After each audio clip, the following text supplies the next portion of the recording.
Retired అయిన ప్రభుత్వ ఉద్యోగులకు మరియు పెన్షనర్లకు సంబంధించి ఒక ముఖ్యమైన అప్డేట్ అయితే వచ్చిందండి. అదేంటంటే 128 నెలల కమ్యుటేషన్ గడువు తగ్గింపు నిర్ణయం.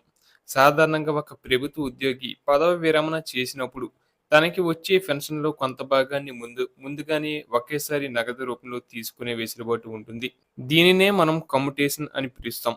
ఇప్పటివరకు ఉన్న నిబంధనల ప్రకారం ఇలా ముందుగా తీసుకున్న మొత్తానికి బదులుగా పెన్షనర్లు తమ పూర్తి పెన్షన్‌ను తిరిగి పొందడానికి దాదాపు 15 ఏళ్ల కాలం వేచి చూడాల్సి వచ్చేది. అంటే సుమారు 180 నెలల పాటు పెన్షన్‌లో కోత విధించబడేది. అయితే తాజా ప్రతిపాదనల ప్రకారం ఈ కాలాన్ని 15 ఏళ్ల నుండి 10 ఏళ్ల 8 నెలలకు అంటే సరిగ్గా 128 నెలలకు తగ్గించాలని నిర్ణయించడం నిజంగా ఒక విప్లవాత్మక మార్పు అని చెప్పవచ్చు. ఈ నిర్ణయం వల్ల పెన్షనర్లకు కలిగే అతిపెద్ద లాభం ఏంటంటే వారు తీసుకున్న అప్పు కమ్యుటేషన్ అమౌంట్ కేవలం 128 నెలల్లోనే తీరిపోయినట్లుగా పరిగణించబడుతుంది. తద్వారా 129వ నెల నుండి వారికి పూర్తి పెన్షన్ అందుతుంది.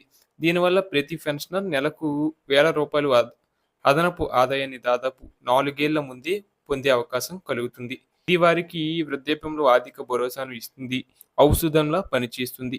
వాస్తవానికి బ్యాంకు వడ్డీ రేట్లు మరియు ప్రస్తుత ఆర్థిక లెక్కల ప్రకారం పెన్షనర్లు తీసుకున్న కమ్యుటేషన్ మొత్తంపై వడ్డీతో కలిపి 10 నుండి 11 ఏళ్లలోనే ప్రభుత్వం రికవరీ చేసుకుంటుంది.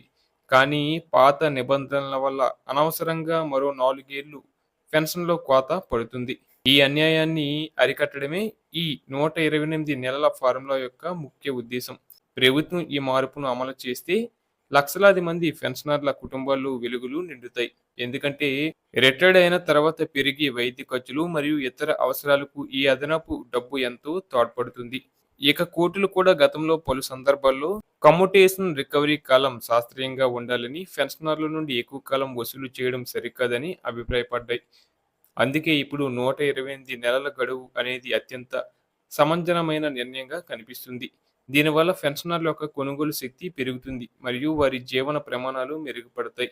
ఈ ప్రక్రియలో భాగంగా ఇప్పటికే వివిధ పెన్షనర్ల సంఘాలు ప్రభుత్వానికి వినతి పత్రాలు సమర్పించాయి మరియు సానుకూల స్పందన వచ్చే అవకాశం ఎక్కువగా ఉంది. అలాగే 15 ఏళ్ల నిరీక్షణకు స్వస్తి పలికి 128 నెలలకి పూర్తి పెన్షన్ పునరుద్ధరణ జరగడం అనేది ఉద్యోగ విరమణ చేసిన వారి హక్కుగా గుర్తించబడుతుంది. ఈ నిర్ణయం అమల్లోకి వస్తే దేశవ్యాప్తంగా ఉన్న కోట్లాది మంది సీనియర్ సిటిజన్లకు అది ఒక గొప్ప కానుక అవుతుంది అనడంలో సందేహం లేదు. ప్రతి నెల కట్ అయ్యే పెన్షన్ డబ్బులు త్వరగా ఆగిపోయి పూర్తి జీతం లాంటి పెన్షన్ చేతికి వస్తుంటే ఆ ఆనందమే వేరుగా ఉంటుంది కదా. త్వరలో దీనిపై అధికారిక ఉత్తర్వులు వెలువడితేనే అందరూ ఆశాభావంతో ఎదురు చూస్తున్నారు.